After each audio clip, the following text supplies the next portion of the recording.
Hello everyone, আমি পম্পা। আমার একটা নতুন ভিডিওতে তোমাদের সবাইকে জানাই অনেক অনেক ওয়েলকাম।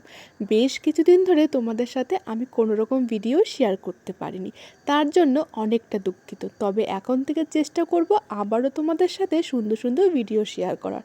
এদিকে দেখো, রান্নাঘরে চলে এসেছি দুপুরে রান্নার জোগাড় করতে। কিছুদিন ধরে না মাছ মাংস খেয়ে মুখে একদম অরুচি চলে এসেছিলো, কিছুই খেতে ইচ্ছে করছে না। তাই আজকে ভাবলাম ডাল, আলু সিদ্ধ আর গরম গরম ভাত করি। সত্যি বলছি, বেশ তৃপ্তি করে খেয়েছিলাম। আর এদিকে বিকালবেলা দুটো লঙ্কার চারাও লাগিয়েছে, কি সুন্দর লাগছে তাই না? এদিকে এই পুচকিটার সাথে খেলতে খেলতে বিকালবেলা একটু মাঠে হাঁটাহাঁটি করছিলাম। আজকের ওয়েদারটা না বেশ থমথমে। তো এদিকে আমার সঙ্গপঙ্গর সাথে একটু হাই হ্যালো করে নিয়েছি। তারপর সন্ধ্যাবেলা বাড়িতে এসে ঘর দুয়ারগুলো সুন্দর করে গুছিয়ে নিয়েছিলাম। তোমরা তো দেখেছিলে কালকে আমি একটু ফুচকা বানিয়েছিলাম, সেই ফুচকার পাঁপড়টা না রয়ে গিয়েছিল।